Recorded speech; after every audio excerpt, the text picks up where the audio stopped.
भगवान शिव की अविरल भक्ति को धारण कर रहे हैं।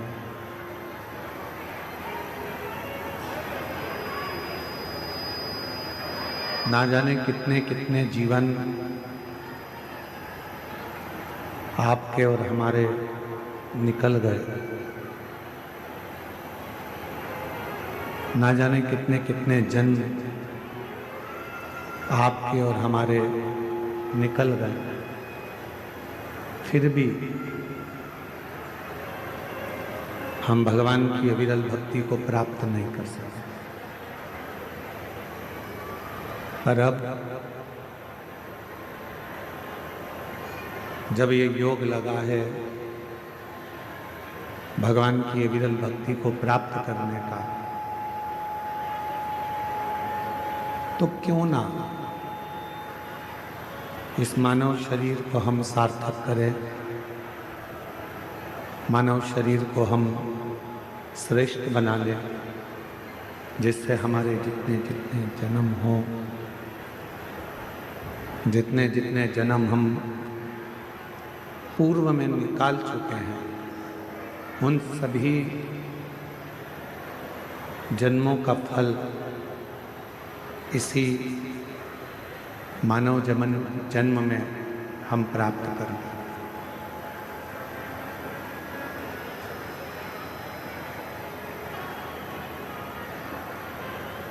मर जाना, फिर जन्म ले लेना, फिर मर जाना, फिर जन्म ले लेना, उसमें श्रेष्ठता नहीं है।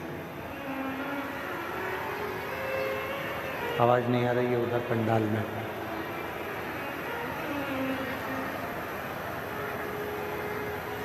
पुनरपि जन्म पुनरपि मरणम,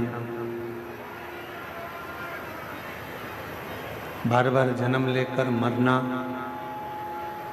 फिर जन्म लेना, फिर मरना, श्रेष्ठता नहीं है। श्रेष्ठता कब होती है? जब हम जन्म लेने के बाद भगवान की अविरल भक्ति में डूबे। आवाज नहीं आ रही है कहीं पर भी।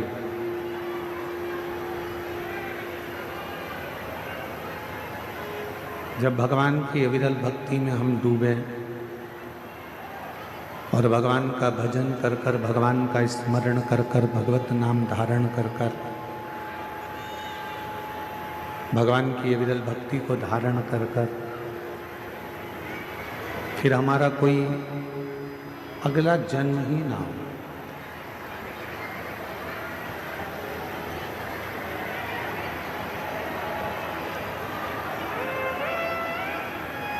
पंडाल में आवाज नहीं है, पंडाल में आवाज नहीं आ रही है।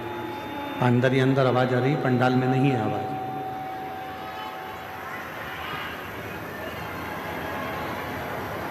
जन्म लेना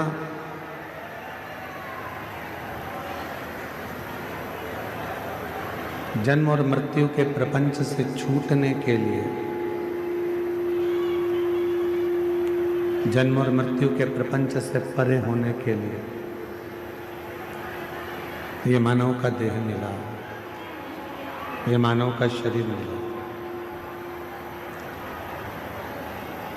और मैंने तेरे ही भरोसे बाबा, तेरे ही भरोसे हवा उड़ती जागी बाबा,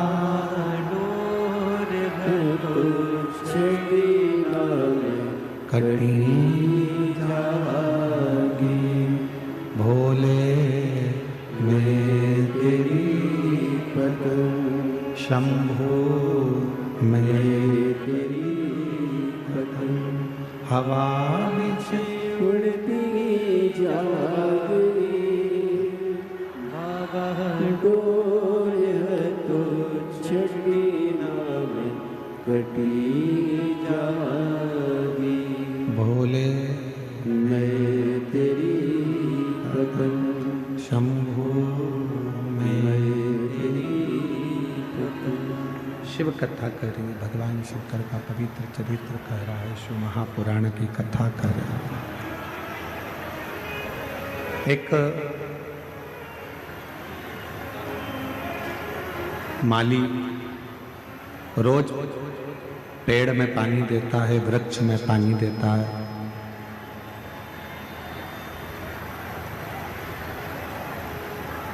पर उस माली को मालूम है कि मैं वृक्ष में पानी तो दे रहा हूं,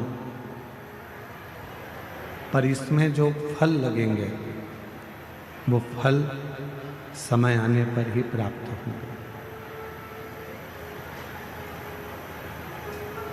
माली का काम है रोज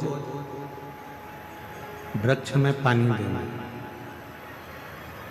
समय आएगा जब फल अवश्य मिलेगा, फल अवश्य प्राप्त होगा, पेड़ में फल अवश्य लगेगा। शंभु शंभु शंभु शंभु शंभु शंभु शंभु शंभु शंभु शंभु।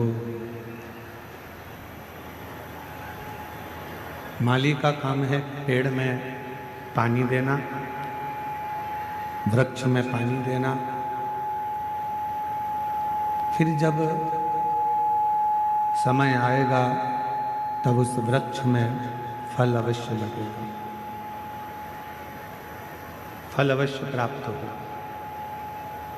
शिव महापुराण की कथा भी यही कहती है। जैसे माली का काम है रोज पानी देना, रोज पानी देना, रोज वृक्ष के नीचे जाकर जल देना, फिर बाद में वो वृक्ष में फल लगना और प्राप्त होना, फिर बात का काम। उसी तरह शिव महापुराण की कथा भी कहती है कि रोज शंभु शंभु शंभु शंभु। स्पीकरों की आवाज़ बढ़ाइए, स्पीकरों की सब दूर करो। पानी देना और समय आने पर उसमें फल प्राप्त होना, उसमें फल लगना। उसी तरह शिव महापुराण की कथा कह रही है कि रोज प्रतिदिन भगवान शंकर के मंदिर में जाकर, भगवान शंकर के मंदिर में पहुंचकर एक लोटा जल चढ़ाते रहो। जैसे माली रोज जल चढ़ाता है पेड़ में और एक ना एक दिन फल जरूर आता है, उसी तरह जब हम रोज प्रतिदिन भगवान देव अधिदेव महादेव को जल चढ़ाते रहेंगे, प्रतिदिन हम शिव नाम लेते रहेंगे, तो ये निश्चित है एक ना एक दिन हमारी जिंदगी में भी कोई अच्छा फल अवश्य प्राप्त होगा। हमारी जिंदगी में हम समता का भाव रखेंगे, तब हमारे जीवन में देव अधिदेव महादेव कृपा करना प्रारंभ कर देंगे और हमारी जिंदगी को श्रेष्ठ बनाएंगे। हम समता का भाव ही नहीं रखते। कभी विचार करिए कि माँ सती के हृदय में, माँ सती आखिर उनके मन में शंकर भगवान के प्रति कितना आदर होगा, शिव जी के प्रति कितना प्रेम होगा, शंकर भगवान के प्रति कितना सम्मान होगा, शिव जी के प्रति कितना आदर होगा, शंकर भगवान के प्रति कितना सत्कार होगा, कि आखिरी में सती मैया का हृदय भूमि पर गिर भी गया तो भी सती माता उस हृदय में शंकर को बसा कर रखी हैं। इसलिए आज भी वैद्यनाथ जी की पवित्र धरा पर माँ शक्तिपीठ जिसमें हृदय गिरा है, उस हृदय में शंकर का शिवलिंग आज भी विराजमान, आज भी विराजमान। क्या कह रही है कथा? कथा कहती है जब हम जिंदगी में कोई संकल्प धारण करते हैं, जब हमारी जिंदगी में हम कोई विचार धारण कर लेते हैं, जैसे आपने 16 सोमवार का व्रत ले लिया, आपने पशुपतिनाथ का व्रत ले लिया, मान लो आपने 16 सोमवार का व्रत लिया, आपने पशुपतिनाथ का व्रत ले लिया, आपने कोई व्रत धारण कर लिया, और जब आपने 16 सोमवार का व्रत ले लिया, पशुपति व्रत ले लिया, या आपने कोई शुक्रवार का व्रत ले लिया, सोमवार का व्रत ले लिया, प्रदोष का व्रत ले लिया, तीज का व्रत ले लिया, कोई संकल्प आपने लिया, मान लो कोई आपने विचार कर लिया कि मुझे 16 सोमवार का व्रत करना है, मुझे पशुपतिनाथ का व्रत करना है, मुझे मंगलवार का व्रत करना है या सोमवार का व्रत करना है। कितने व्रत करना है? पशुपतिनाथ के कितने व्रत होते हैं? 5। अब मान लो तुमने पशुपतिनाथ का व्रत का संकल्प लिया कि मैं 5 व्रत करूंगी, रजस्वला हो गए, नहीं कर पाए, कहीं जाना पड़ गया, नहीं कर पाए। तुम्हारे व्रत का टेंशन किसको है? तुमको कि मेरा व्रत नहीं हुआ। पहला व्रत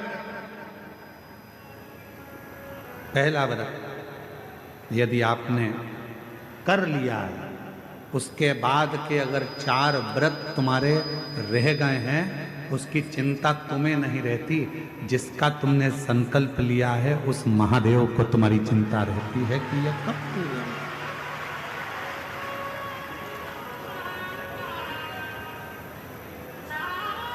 ये कब पूरे होंगे? कैसे पूरे होंगे, कब पूरे होंगे, ये उनको चिंता।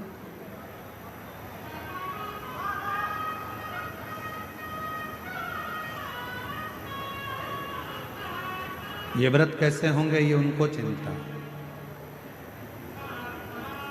आपको लगता है कि मेरा सोमवार का व्रत ये वाला छूट गया है, रजोधर्म से हो गई, या कहीं मुझे जाना पड़ गया, ये व्रत रह गया है, कैसे पूरा होगा, उसकी चिंता तुम मत करो। तुम तो देव अधिदेव महादेव पर छोड़ दो। बाबा ने पहला व्रत करवाकर या दूसरा व्रत करवाकर बीच में अगर 1-2 सोमवार निकल गए, कोई कारण से बाबा ने उस व्रत को बीच में रोक दिया है, उसका कोई कारण है। बाबा चाहते हैं तेरे 5 व्रत जैसे ही पूरे हो जाएं, वैसे 3 महीने में तेरा काम हो जाए, इसलिए बाबा उसको थोड़ा बीच में गैप करे। इसलिए बाबा ने उसको बीच में थोड़ा थोड़ा रोक रोक कर उन 5 व्रत को करवाए, तब 5 व्रत आए।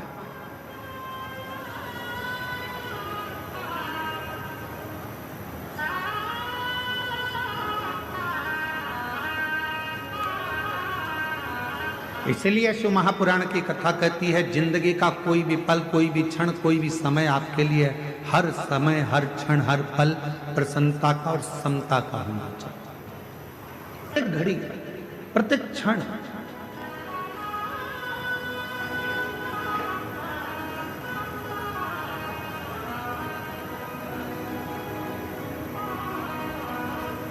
आप जब चाहो जब भगवान को भजो, आप जब चाहो जब शिव का स्मरण करो। इस हृदय में शिव समाहित है।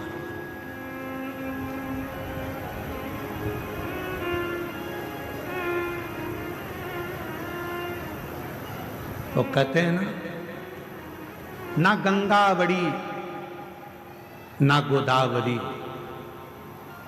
ना गंगा बड़ी ना गोदावरी, न तीर्थ बड़े प्रयाग, सकल तीर्थ का पुण्य वही, जिस दिल में शिव का वास। जिस दिल के अंदर शंकर का वास है, वो किसी तीर्थ से कम नहीं। जिस दिल में शिव समाया है, वो किसी गंगा के घाट से बड़ा नहीं।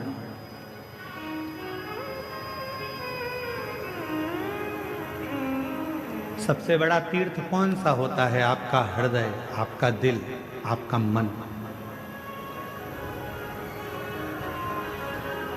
बिना किराए के आप 2 मिनट में पहुंच जाते हो और 2 मिनट में वापस आ जाते हो। अभी बैठे बैठे आप लोगों से हम काशी की बात करेंगे तो तुम्हारा दिल काशी पहुंच जाएगा, वापस लौट कर आ जाएगा। पैसा भी नहीं लगा, 1 रुपया नहीं लगा, घर में बैठे बैठे सारे तीर्थ हो जाते हैं। इसलिए शास्त्र कहता है, गंगा बड़ी ना गोदावरी, ना तीर्थ बड़े प्रयाग, सकल तीर्थ का पुण्य वही, जिस दिल में शिव का वास।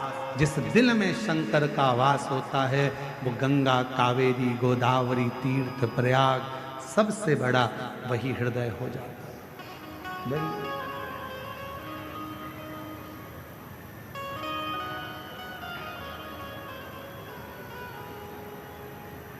सकल तीर्थ से बस अपने मन में तुम समता का भाव, पार्वती जी के हृदय में, सती माता के हृदय में समता का भाव था। कितना सुंदर संवाद मां सती ने कहा। शिव महापुराण के सती संवाद को यदि आप श्रवण करें, शिव महापुराण के सती संवाद का यदि आप स्मरण करें, शिव महापुराण के सती संवाद को अगर आप सुने तो उसमें वर्णन आता है, माता सती अपने पिता दक्ष प्रजापति से कहती हैं, पिताजी तुमने मुझे जन्म दिया, रति को जन्म दिया, 60 कन्याओं को जन्म दिया, ये मेरी रोहिणी भी बहन है, ये रति भी मेरी बहन है, इतनी बहनें हम एक साथ हैं। आपने सबके पति के लिए सिंहासन दिया है, आपने सबके पति के लिए आदर दिया है, आपने सबके पति के लिए सत्कार किया है, फिर मेरे पति के लिए कोई आसन क्यों नहीं रखा?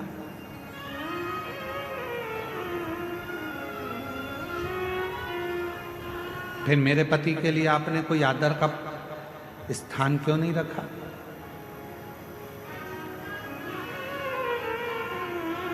क्या कारण था जो मेरे पति का आप आदर नहीं कर पाए, मेरे पति का सम्मान नहीं कर पाए, मेरे पति का सत्कार नहीं कर पाए?